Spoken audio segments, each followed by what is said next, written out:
It's got a really good crumb to it. Welcome back to Strictly Gluten Free. Today I'm going to show you how I made this loaf of bread with only 5 ingredients and a pro tip to ensure that it rises every single time. The hardest part is going to be waiting for it to cool down. Shall we make some bread?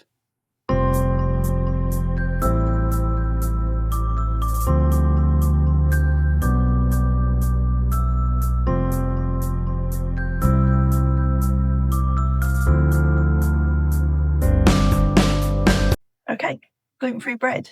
So firstly, let me tell you about the flour that I use. So I'm going to use this Gluten flour by Caputo.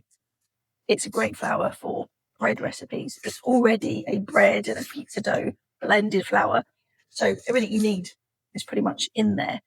A lot of recipes will call for sort of blends. They'll call for sorghum or psyllium husk or starches, and they'll all work really well, but they're probably more advanced. If you're looking for something that's quick and easy, repeatable and beginner level, then Caputo is really a great flour to think about. The other ingredients we're going to need some yeast, we're going to need some sugar and some salt. Then we want some warm water. Around 100 degrees C is about right. The warm water will help activate the yeast. And then around 12 grams of olive oil. And that's it. We'll put this recipe together. Pro tip straight off the bat. While this recipe is for beginners and is pretty straightforward, the one thing you have to watch out for is your yeast. If your yeast does not activate, then the rest of the recipe will not work. So there's a really simple way to test the yeast before you put it anywhere near the expensive flour. And that is to combine it with the salt and put it into your warm water. If your yeast doesn't activate, then your yeast might be old or out of date and go and buy some new. Or your warm water wasn't quite warm enough, or even was too hot. So my water is around 100 degrees C. I've got a little thermometer in there. So let's see how we get on with this. The activation should take around 10 minutes. So first I'm going to put the sugar in. What the sugar does is that helps feed the yeast. So that will help the activation. And then I'm just going to pour this in. That's my yeast in there as well. Give it a mix.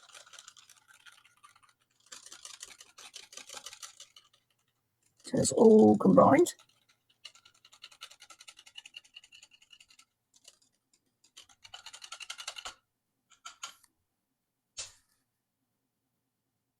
I'm going to pop the lid on and come back in 10 minutes.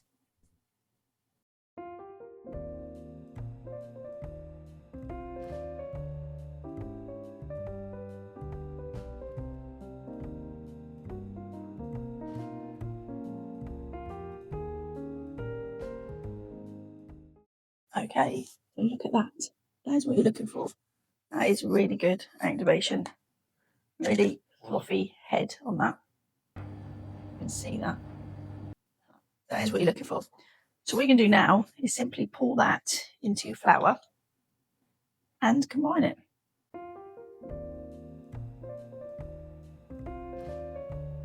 Okay.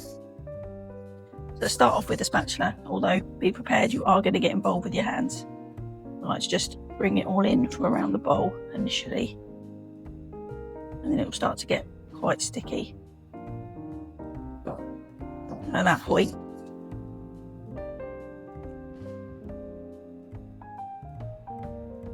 you'll get your hands involved. Okay, I think that time has come. Yeah. So scrape that bit off of the spatula. Okay. And then just going to start bringing it together.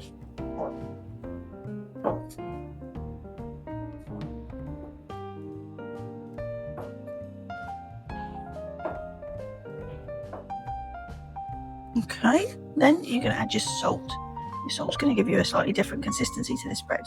You'll see that change as the salt works its way through.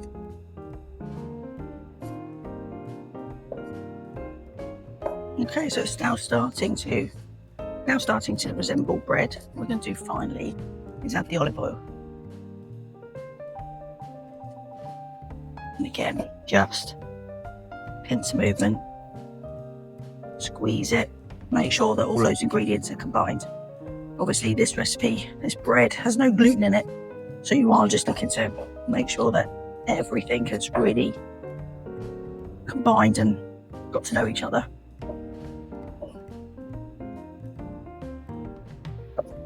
It's quite a sticky dough at this stage. That's fine, that is exactly what you're expecting it to be. Okay, this is what we're looking like. White, sticky, oily to the touch. At this point, you are literally just looking for it all to be well combined, and that's it. All you need from this recipe is for it to be well combined. Okay, I'm going to pop this back in the bowl. And we're going to leave that to rest for another 10 minutes. Okay, so the dough has had 10 minutes for everything to get well acquainted. So that's what it's looking like. Just whip that out of the bowl. Still quite sticky. What you do is just put a little bit of oil on your hands, because it helps to stop things sticking to your hands. And then you're just gonna shape this bread. What you're looking to do is make sure that you've got none of these pockets. You want this to be sealed, and the reason being is that will trap the air in. So anything you've got where you need to just pinch in like this and just cover over, then just go around and do that, and then we'll put it in the bowl. Just go around, pinch them all up.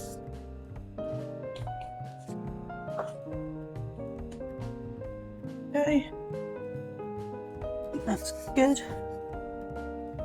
On there, pinch that up.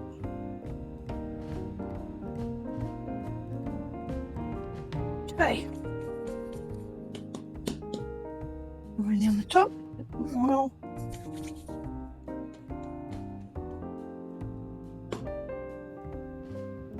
Okay, there is your dough ball. There is your dough ball. Then what you're going to use is, this is a Banneton basket. So you could use a fresh bowl or something like this. This works really well. I will leave a link in the description to where you can get one of those. They're very cheap on the likes of Amazon. So you put a little bit of flour. I'm just using a bit of rice flour in the bottom of this. And that's just to make sure that nothing sticks. You're going to pop your dough ball into your Banneton basket, like so. And then you're going to cover it back up like that. Then you're going to cover it again in a tea towel. And then you're going to pop this somewhere warm for around 3 to 5 hours. What you're looking for is for it to double in size. So that's what we're looking like now. Let's see how we do in around 3 to 5 hours. Okay, so the dough is rising nicely and it's about 20 minutes out. I've now popped the oven on to around 250 degrees C. I'm going to pop in this cast iron pot. It's important that you pick a pot with a lid, because that will trap in the steam. And you want this preheated. This is going to be good and hot when the bread goes in. So let's do that. Okay, so the bread has had around 3 hours, and I actually think we are doing pretty well. Look at that. Let's get this cover off and have a proper look. Over there. Look at that. Gluten-free dough, ready to go in the oven, ready to bake.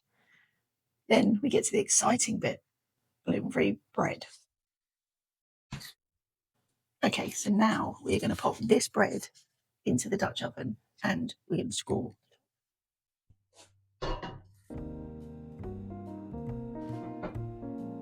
Okay, so you're going to want to lift bread in really gently.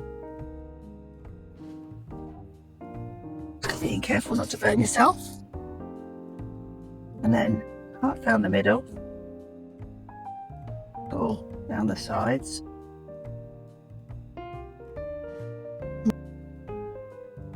Lid on. Back in the oven for 30 minutes. Okay, so the bread's been in the oven for around 30 minutes. Let's see how we're doing. Look at that. That's doing really well.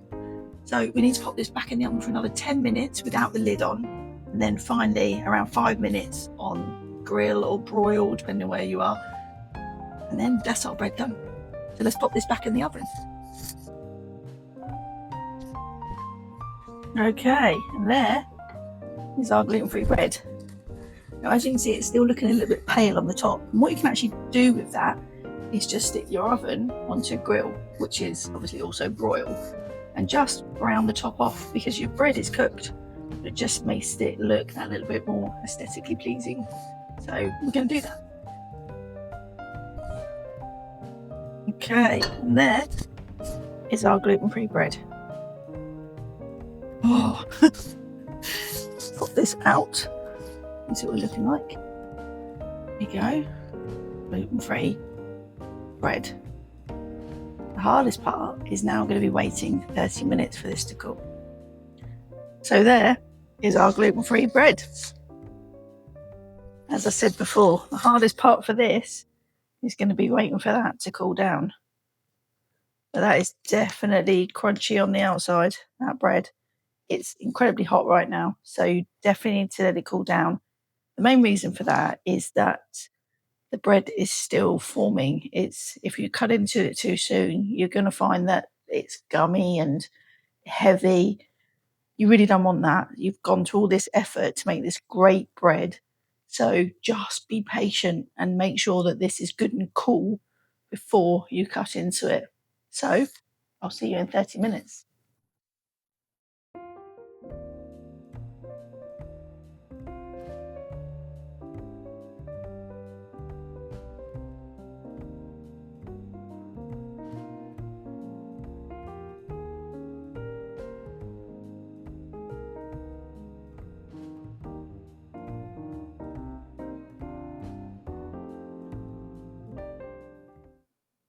Cheers.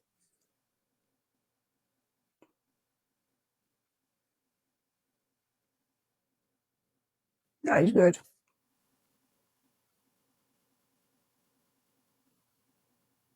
I would say it's almost got a sourdough texture to it. It's really good. Okay, there you go. Gluten-free bread. If you like this video, maybe consider giving me a thumbs up. Better still, if you're going to make it, drop me a comment and let me know how it goes. I'm going to make a video like this every single week. So if that's something you think you'd enjoy, then maybe consider subscribing. But for now, thanks for watching. And remember, keep it strictly gluten-free.